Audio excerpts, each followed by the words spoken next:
मानव जगत लाइव में आपका स्वागत। बॉलीवुड के लोगों पर नेपोटिज्म, भाई भतीजावाद जैसे आरोप लगाने वाली कंगना रनौत ने एक बार फिर अपने ट्वीट में बॉलीवुड को जिहाद का गटर बताया और उन्होंने कहा कि मुझ पर भी केस कर दो। इस बात पर कंगना रनौत ने ये सब कहा है, ये तो आपको बाद में बताएंगे, पहले उनके ट्वीट पर नज़र डालिए। कंगना रनौत ने अपने ताज़ा ट्वीट में लिखा है, बॉलीवुड जो ड्रग्स से शोषण, नेपोटिज्म और जिहाद का गटर है, बजाय इसे साफ करने के बॉलीवुड स्ट्राइक बैक जैसे हैशटैग का इस्तेमाल किया जा रहा है। मैं तो कहती हूँ कि मुझ पर भी केस कर दो, जब तक मैं जिंदा हूँ तब तक मैं तुम सभी की असलियत सामने लाती रहूंगी। उन्होंने सिर्फ यही एक ट्वीट नहीं किया बल्कि इसके अलावा भी कई और ट्वीट उन्होंने किए हैं।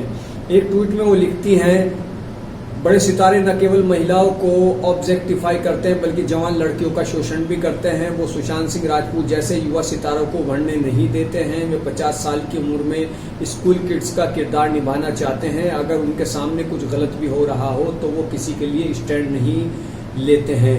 दरअसल कंगना रनौत ने जो ये बात की है उसकी जो मुख्य वजह है वो ये है कि बॉलीवुड ने अब खुद को बदनामी से बचाने के लिए जिस तरह के मीडिया द्वारा उन पर आरोप प्रत्यारोप या जो भी कुछ कहा जा रहा है उसके खिलाफ अदालत का सहारा लिया है, अदालत का दरवाजा खटखटाया है। करण जौहर, शाहरुख खान, सलमान खान, अनिल कपूर, विशाल भारद्वाज, अजय देवगन, रोहित शेट्टी पिक्चर जैसे कई सितारों के प्रोडक्शन हाउस सहित Yashraj films, Vinod Chopra films, Excel Entertainment के साथ cine TV artist association, the film and TV producers council और स्क्रीन राइटर्स एसोसिएशन ने एक साथ मिलकर दिल्ली हाई कोर्ट में मुकदमा दायर किया है। दिल्ली हाई कोर्ट में केस दायर करने वालों का कहना है कि ये केस इसलिए दायर किया गया है ताकि बॉलीवुड और बॉलीवुड के लोगों के खिलाफ अपमानजनक और गैर जिम्मेदाराना टीका टिप्पणी करने से रोका जा सके। इसके साथ ही प्राइवेसी के अधिकार में दखल न देने और मीडिया ट्रायल पर रोक लगाने की भी मांग की गई है। याचिकाकर्ताओं का कहना है कि बचाव पक्ष केवल टेलीविजन नेटवर्क्स रूल्स 1994 के प्रोग्राम कोड से बंधे हुए हैं और बॉलीवुड के खिलाफ जितनी भी अपमानजनक बातें कहीं सुनी गई हैं उन्हें वापस लिया जाए। ऐसा बॉलीवुड ने अदालत में अपनी बात रखते हुए कहा है। याचिका में टेलीविजन चैनलों के साथ साथ सोशल मीडिया प्लेटफॉर्म पर भी बॉलीवुड के बारे में अपमानजनक सामग्री के प्रकाशन पर भी रोक लगाने की मांग की गई है। याचिकाकर्ताओं की ओर से जारी की गई एक प्रेस विज्ञप्ति में इन चैनलों पर बॉलीवुड के बारे में गंदगी, कूड़ा कचरा और नशेड़ियों की जगह कहने का इल्जाम लगाया गया है। तो इस मामले पर कंगना रनौत ने कहा है कि मुझ पर भी केस कर दो।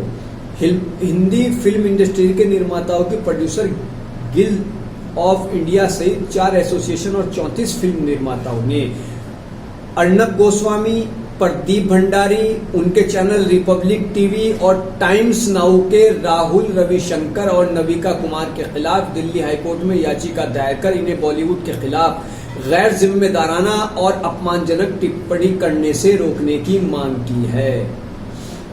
इस पर कंगना रनौत आग बबूला हो गई हैं और वो अपने ट्वीट में इस तरह का इजहार कर रही हैं। वो अपने ट्वीट में साफ लिखती हैं कि वो खामोश रहने वाली नहीं हैं। उन्होंने बॉलीवुड निर्माताओं के न्यूज चैनलों पर मुकदमे पर लिखा है कि मुझ पर भी केस कर दो, मैं जब तक जिंदा हूं तब तक तुम सभी की असलियत सामने लाती रहूंगी। मीडिया में ये भी आ रहा है कि शायद बॉलीवुड जाग चुका है और वो अपने ऊपर जिस तरह के आरोप लगाए जा रहे हैं उसमें एक बेचैनी का माहौल है और वो इसी के खिलाफ अब सजग हो चुका है। ये भी बात सामने आ रही है कि कल तक जो इंडस्ट्री बटी हुई थी वो आज एकजुट हो गई है और उसने एकजुट होकर अदालत का सहारा लिया है। काबिल गौर बात यह है कि कंगना रनौत और कुछ और बॉलीवुड से जुड़े लोग ही कुछ वक्त से बॉलीवुड के दिग्गज निर्माता, निर्देशकों से लेकर कई दिग्गज और सीनियर कलाकारों के खिलाफ बयानबाजी कर रहे हैं, टीवी चैनलों पर इंटरव्यू दे रहे हैं। बॉलीवुड को कभी म्यूजिक माफिया गैंग के रूप में कहा जाता है कि वहाँ पर म्यूजिक माफिया का दबदबा है, कभी कहा जाता है कि बॉलीवुड में स्टार पुत्रियों का दबदबा कायम है, कभी कहा जाता है कि बॉलीवुड में कुछ फिल्मी खानदान ऐसे हैं कि जिनका वर्चस्व कायम है और उन्हीं के इशारे पर किसको काम मिलना है और किसको नहीं, किसको किस फिल्म से बाहर निकालना है और किसको किस फिल्म में रखना है, ये तय किया जाता है। इस मामले में सबसे मुखर अभिनेत्री कंगना रनौत रही हैं, जिन्होंने सोशल मीडिया से लेकर मेन स्ट्रीम मीडिया पर भी कई इंटरव्यू दिए, अपने विचार व्यक्त किए और उन्होंने कई ट्वीट किए और अपनी राय का इजहार किया। उन्होंने बॉलीवुड के कई दिग्गजों पर नेपोटिज्म, भाई भतीजावाद, भेदभाव से लेकर ड्रग्स लेने तक के आरोप लगाए, जिसके बाद वो काफी सुर्खियों में आई और यहां तक के बॉलीवुड से लेकर सियासत तक में कंगना रनौत के बयानों को लेकर हंगामा मचा। तो अब बॉलीवुड के दिग्गज लोगों ने अदालत का रुख किया है। देखते हैं ये मामला कहां जाकर ठहरता है। तो देखते रहिए हमारे साथ मानव जगत लाइव। कीजिए ज्यादा से ज्यादा सब्सक्राइब, शेयर कीजिए, वीडियो को लाइक कीजिए। धन्यवाद।